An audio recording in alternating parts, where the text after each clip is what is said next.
Well, at lunchtime today, the ANC top six, speaking through the Treasurer, Paul Mashatile, and the Deputy Secretary-General, Jesse Duarte, confirmed that they had held a meeting yesterday around the fact that Ace Magashule now faces an arrest warrant against him.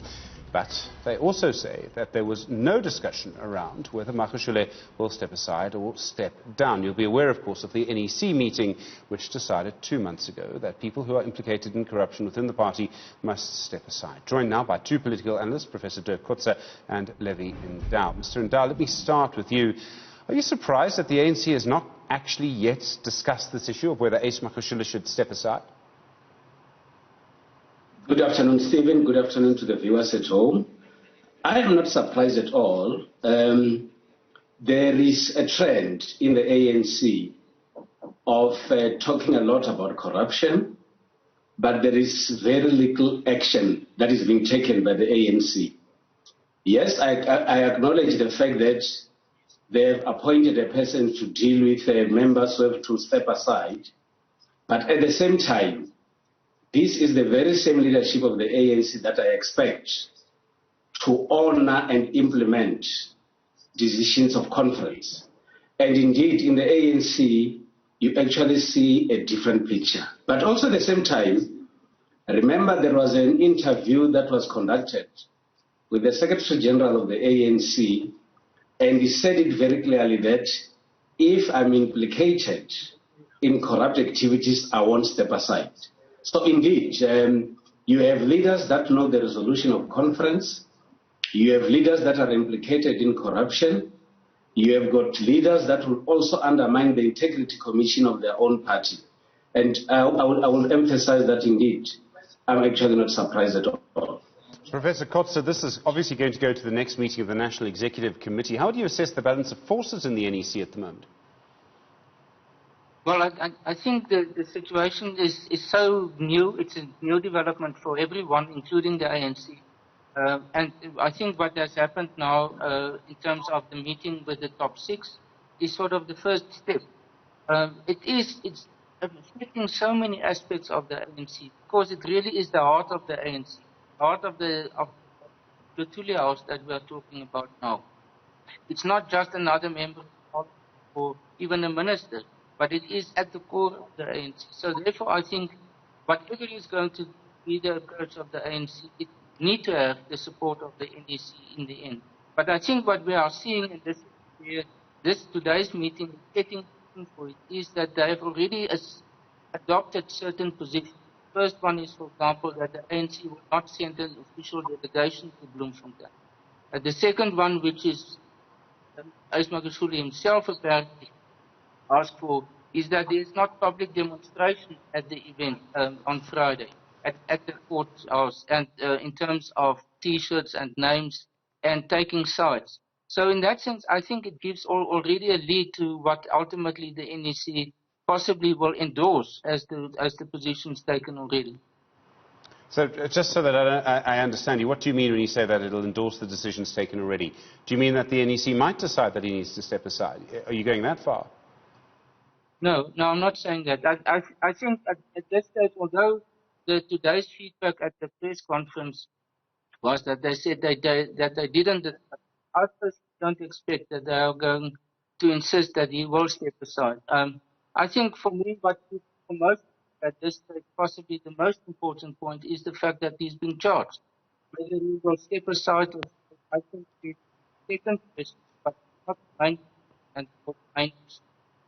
Mr. Ndou, I mean, the problem then, of course, is that if Ace Magashule does not step aside, no one in the ANC is going to step aside at all, no matter what charge is brought against them. I mean, it makes the NEC decision, and in fact a decision of Congress, meaningless. That is my point exactly, Stephen, that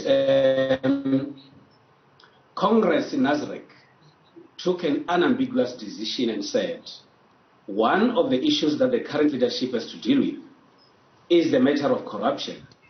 And Congress went further to say those that are implicated in corrupt activities should actually step aside. Now, it does not only need the ANC, it needs individuals themselves. Remember, when you join a party and the decisions of a party, you always remind yourself about decisions or resolutions of conference.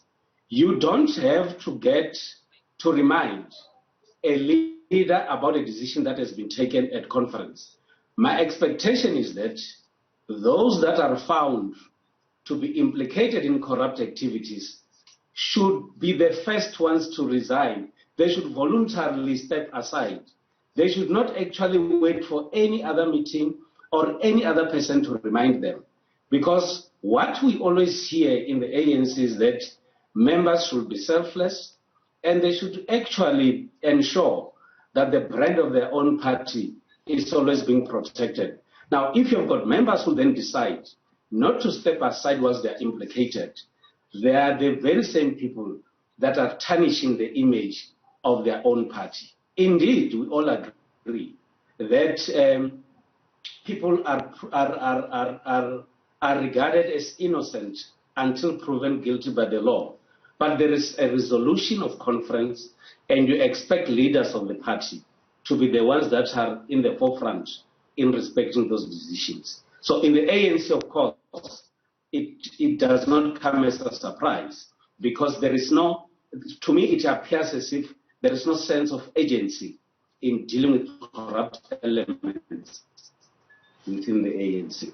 I mean, Professor Kotze, let's just extend on this. I mean, the ANC has had, by all intents and purposes, a very bad 2020. It's not the only ones who've had a bad 2020. Almost everyone's had a terrible 2020. But the reason I say that is that this is the first time that I can remember the anger in some quarters of society against the ANC being so strong after the corruption we saw, the alleged corruption we saw around PPE procurement. People, it seems, were making money during a pandemic as people were dying. Now, you have a Secretary General who probably, it seems, won't step aside. I mean, what does that do to the public image of the ANC? And we've got local government elections next year. Yes, and even the election today, the by-elections. You know, and I think also with what is going to happen next week at the Ndou Commission, where President Zuma will have to appear. So that it's a congregation, it's a concentration of issues that are just piling up. And it is not at all good for the ANC at this stage. There's not good news, except, and I think this is something which many of us are not acknowledging, is the mere fact that Ace Magashule will appear in court on Friday is a major breakthrough. And I think the fact that we concentrate so much on whether he's going to step aside or not undermines the significance of this decision. Right. Professor Kotze, I'm sorry to say that we're losing you on the sound there. I do apologize for that. Levy and Ndou, if I can just continue with you for a moment. Professor Kotze was saying, if I understood him correctly, that we mustn't forget how immense, how important, how significant the fact that Ace Magashule, sitting Secretary General of the governing party, will appear on court on Friday is. It is actually a big moment, no matter how you see it. This is indeed a very big moment. Remember, the Secretary General runs the activities of the organization on a daily basis.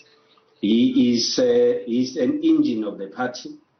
And if you have this big individual being implicated, it has a huge impact on the image of the organization. And another aspect that Professor Kotze has been touching on is that his arrest is coming at a time when there are by-elections that are being conducted everywhere. And the ANC has also started with the machinery of the local government elections. These are some of the questions that the ANC would have to answer to the electorate. But another aspect that creates the difficulty within the ANC is that in the ANC, for me, the ANC now has to be described based on two bigger groups. You have got a very big group in the ANC that is very supportive of corruption. You have got individuals that you can identify within the ANC who would always be available to make statements and make appearances and rallies in support of corrupt individuals. You also have got the other group within the ANC that is fighting very hard against corruption. And these individuals will say, let's allow the state machinery to do its work, but also at the same time, let us find ways and means to clean the ANC or remove corrupt individuals. And of course, those that are labeled to be corrupt or who support corruption would always not want to go down without a fight. And these two groups would always be in conflict within the ANC. And the current leadership is supposed to provide direction in ensuring that they fight against corruption, implement conference resolutions, and lastly ensure that the ANC is united in the fight against corruption.